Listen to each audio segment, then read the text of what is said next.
5 books and counting. The Tales from the Omni Vault continues to expand as a universe. Go ahead and check the links down in the description to get your copies today. Hello, ladies and gentlemen. I am the Omni Viewer, and it's time to talk about spoilers for Godzilla Kong the New Empire. Obviously, if you haven't seen the movie yet, do not watch this video. Come back after you've seen it. Unless, of course, you just don't care, in which case I can't really stop you from continuing to watch. But before I get specifically to the spoilers, you may have noticed that the other reviews are coming in. It is opening weekend after all. And while it seems like a lot of fans and general audiences are enjoying the movie, the critics, of course, are coming at it with everything they've got. Or at least that's how it seems. Clearly, critics do not like this movie. But I'm noticing that, generally speaking, the reviews are all falling into the same pattern of just saying the movie is dumb. And there are so few of them, as far as I've seen, who can actually elaborate on why they think the movie is dumb. I've even noticed some people who said they like the movie saying it's dumb fun.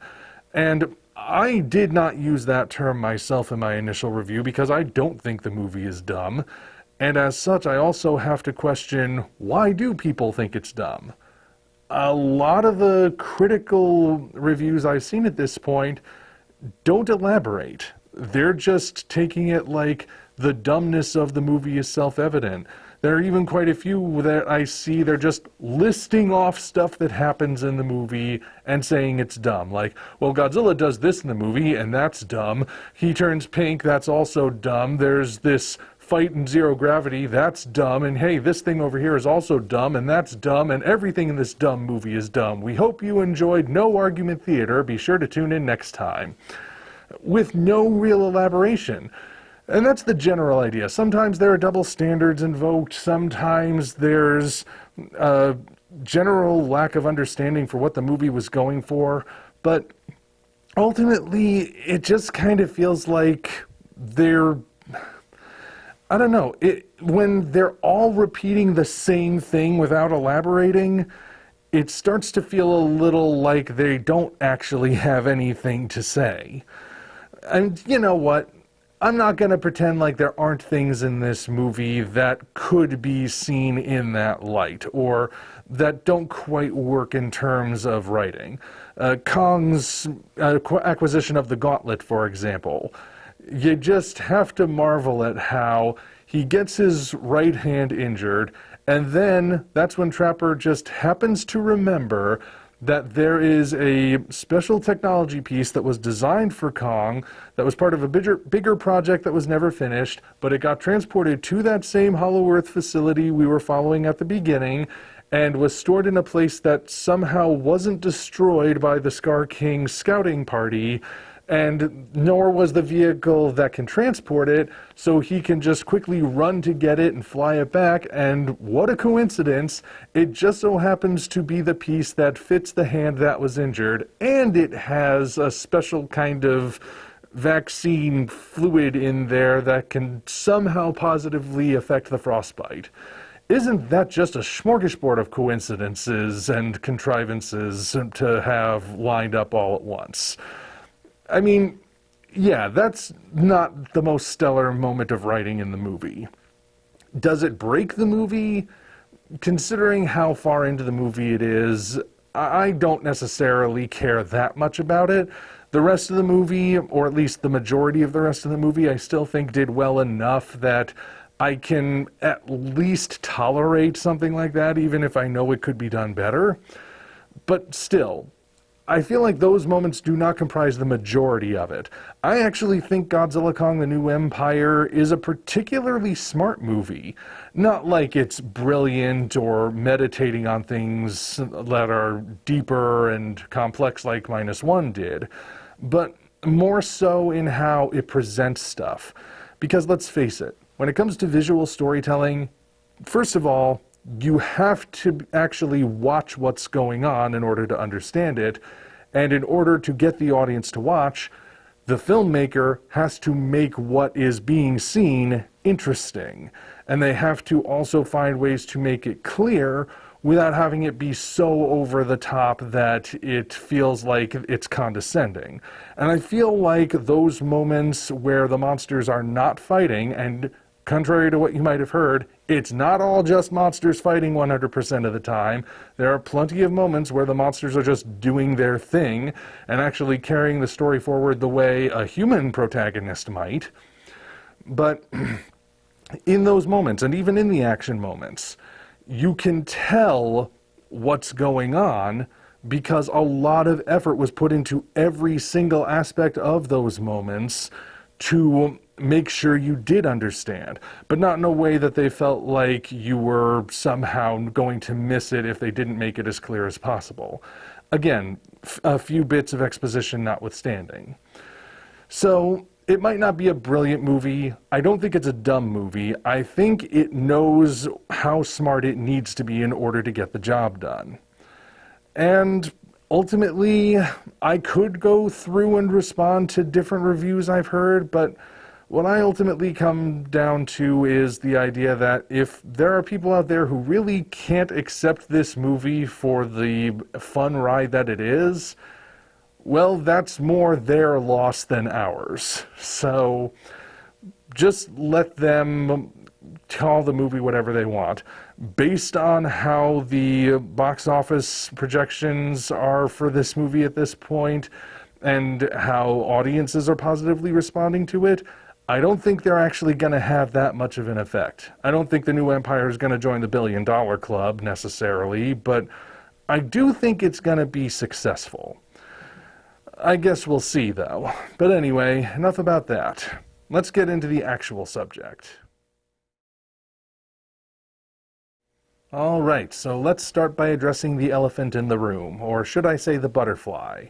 Mothra returns for this movie, making it the first time that a legacy kaiju, other than Godzilla and Kong, has officially come back and is still alive for a sequel. Yes, they technically had Ghidorah back in Godzilla vs. Kong, but that was a skull, or two skulls depending on who you ask, used to fuel the technically new to the monsterverse character Mechagodzilla. This is a case in which Mothra is back, and Mothra is actually there. Not just referenced, not a cocoon or an egg or something. Mothra is here in full form. Now, originally, and you'll find images of this if you look around for long enough, it was said that this role that Mothra has in the movie was originally supposed to go to a new Titan that I think I've seen referred to as Phosphora. Something that's a bit more dragon-like, but not in this like not like a Smaug kind of dragon, or not even the kind of dragon that Shimo is, if you get right down to it. Something more in a light-based, ethereal sort of dragon. But they went with Mothra instead. And the question then becomes, was that the right choice? Because I'm someone who has said that for as much as I love seeing the legacy monsters coming back and reinterpreted, I also like it when new monsters are introduced, particularly if interesting stuff is done with them. So, was it worth bringing back a familiar monster at the sacrifice of a potential new one? Looking at the whole picture, I would say actually that the answer is yes, it was worth it. Bringing back Mothra was absolutely the right choice. Because, first of all, good to see Mothra back again, but also because it solidifies the world building. It reinforces stuff that was already established. Back in King of the Monsters, we established that Godzilla and Mothra have a very particular bond. Something special. Symbiotic, simple biological, or something a little deeper, that's left open to interpretation quite deliberately. But it was already clearly established there. And back in Kong Skull Island, there was a little Easter egg, you may recall, where one of the Iwi tribeswomen has Mothra's symbol from the original 1961 movie painted on her forehead. It's during the sequence where the survivors depart on the Gray Fox and the Iwi have all come to bid Marlowe farewell. There's a shot of one of the Iwi women with this symbol on her head, which, if you actually knew what that was because you were a longtime fan, implied that Mothra had a connection to the Iwi. But it was never elaborated on, of course. Here, it is elaborated on. We know that Mothra does have a connection to the Iwi of some sort, similar to her connection with the Infant Islanders in the original Showa movies. But also, Mothra plays a vital role in getting Godzilla and Kong to stop fighting and work together. Obviously, Kong doesn't necessarily want to fight Godzilla. He knows Godzilla is necessary to all of this, but Godzilla just ain't having it. He clearly doesn't like Kong. But when Mothra shows up, she's the one who basically, in monster speak of course, explains what's going on. And of course this is a throwback to Ghidorah the three-headed monster, where Mothra showed up and held a conversation to get Godzilla and Rodan to stop fighting each other long enough to deal with a greater threat. So it's a throwback to that scene, but it's not just a rehash of it. The context is slightly different.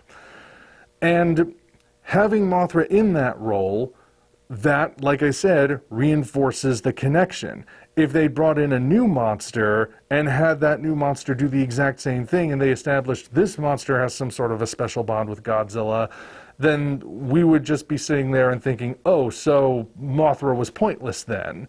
You just brought her in for one moment and then you killed her and you're not going to bring her back for a role that was clearly tailor-made for her. But they did bring her back. And she's still alive at the end this time. I can't help but feel like that was a very deliberate move, because they probably do want to bring her back for more. A solo movie, an appearance in a spin-off series, maybe for the third movie, which Adam Wingard has said he wants to be more Godzilla-focused, so having Godzilla and Mothra share more screen time could actually be an interesting way to explore that. Who knows? I just feel like they brought Mothra back for more than just having her be a cameo. Not that she's a cameo anyway. She is a major part of the underground fight, though she doesn't go to the surface. And, well, I just ultimately think it was the right choice. Doesn't mean I don't want to see Phosphora come back at some point if they decide to do it. But for now, I'm glad they went with Mothra instead. Back in the non-spoiler video, I also mentioned that there were things in this movie that I hadn't seen done with the kaiju genre before. One of those was the zero-gravity battle at the center of the Earth. Now again, this is one of those things that the critics are going to look at and say, oh, that's dumb, look how dumb the dumb thing is. But, you know, that's something people kind of wanted to see when they established in Godzilla vs. Kong that there were areas in the Hollow Earth where basically gravity inverts, or where if you were to stay in that one area, you wouldn't be subject to gravity at all. So if you're going to introduce that, why not take advantage of it? Why not have something like that happen? We've never actually seen it before, right? We've seen underwater fights, we've seen aerial fights. Technically, the closest thing we ever got to a zero-gravity kaiju fight before in the Godzilla series was in Godzilla vs. Space Godzilla, where you have Moguera going to intercept Space Godzilla in the asteroid belt. But the problem there was the technology was still kind of limited, so it's not like they could have the monsters zipping around all over each other. This was still in the practical days, where you had physical models and suits suspended by wires. Same thing with the asteroids. They were just all hanging from the ceiling. And I'm not saying it looks bad, mind you, but, you know, they couldn't take full advantage of the fact that they were in outer space. The Ultra series sometimes has space battles as well, but again, being a mostly TV-centered franchise, their budgets are going to be lower, and they won't be able to do that same level of stuff either. I distinctly remember in Blazar, there were, you know, times when Ultraman Blazar was up in the air, and Earth Garon could eventually fly as well. And specifically when they were fighting Deltandal, they could go pretty high up into there, but in order to hide the fact that they weren't actually flying, they had to do a lot of close-ups during the fights. And not that those episodes were bad, but you could tell that's what they were doing. But here, they actually had the ability to have the monsters not obeying the laws of gravity at all, so they could be flipping all around, and one could be upside down, one could be right side up, and they could still be going at each other, tooth and claw, and you can actually have those interesting visuals in there. Again, if you're going to introduce an element like that, why not take advantage of it? And I think they did take advantage of it. It's definitely one of the MonsterVerse's most visually interesting fights. And yes, I do think there's still an emotional weight to it because we've been following Kong and Godzilla this whole time. And of course, we've gotten to know enough about Scar King and Shimo to know what the stakes are with them.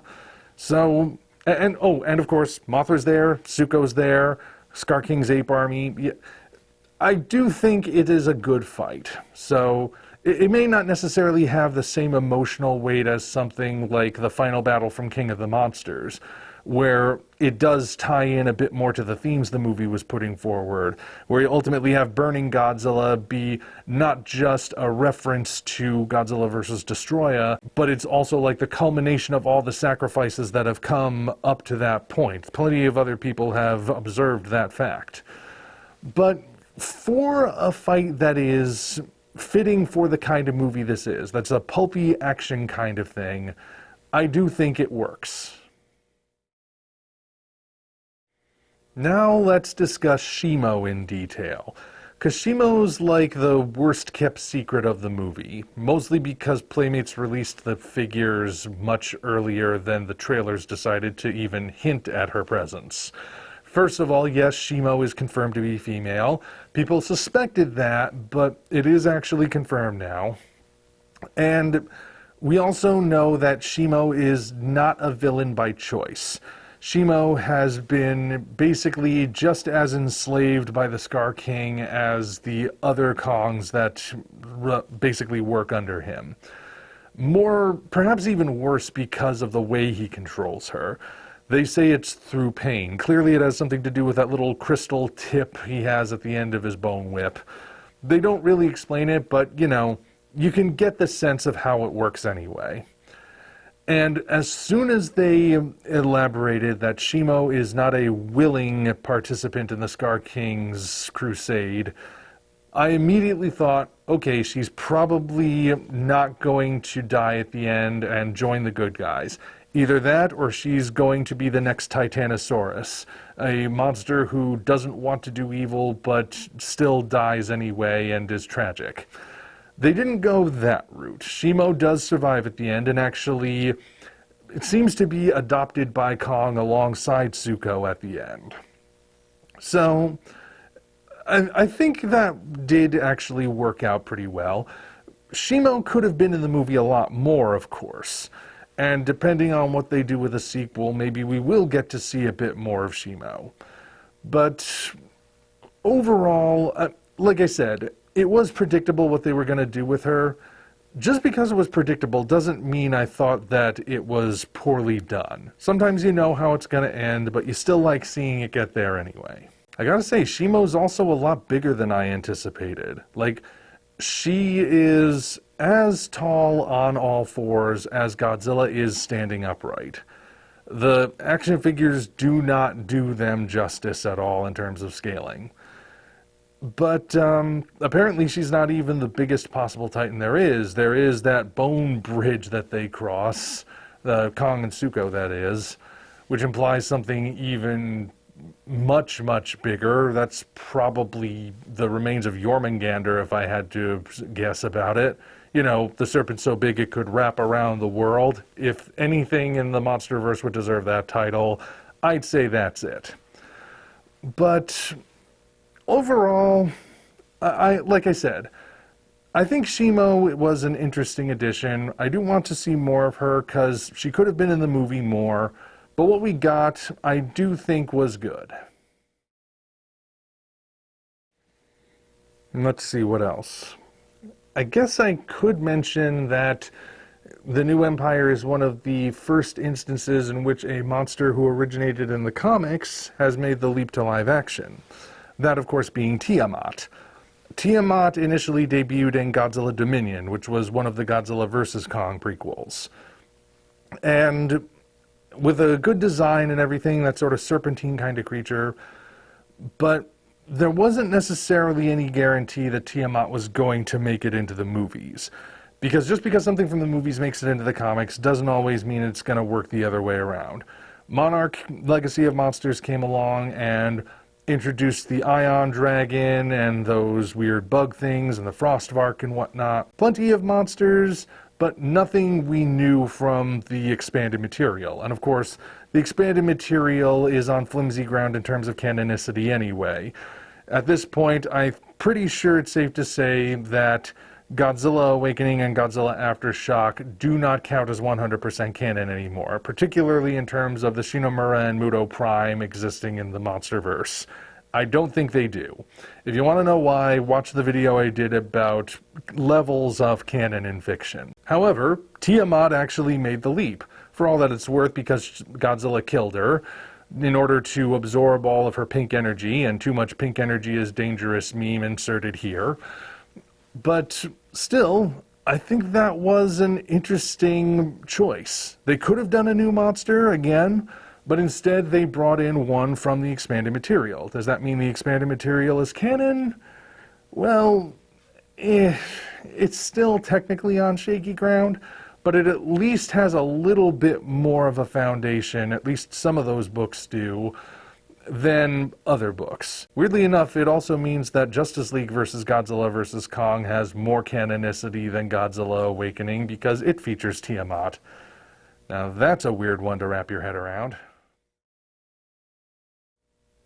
And those are all the major talking points I can think of right now. The more I see the movie, the more I'm going to come up with to talk about, I'm sure. But I ultimately stand by my initial assessment. This is a fun movie. It is clearly going for pulpy action and maybe even is trying to be a little cartoony at times. But if those are the terms that the movie has set forward, then those are the terms you have to meet it on. Is it perfect? No. Is it still a well-made, fun movie in a general sense? I absolutely do think so, and I still recommend it. And judging from the reception, it seems like a lot of people are enjoying it as well. So, we'll see what happens with this movie's future. In the meantime, though, once again, I would say if you haven't seen the movie yet, then why did you watch this spoiler video? I mean, seriously, I gave you the warning at the beginning. But, oh well, too late now. Until such time as we meet again, this is the Omni Viewer signing off. Thank you all for watching. Now be sure to head down to the description to check us out on other platforms, as well as find links to the 5 current books in the Tales from the Omni Vault universe. Again, thank you all, and we'll see you next time.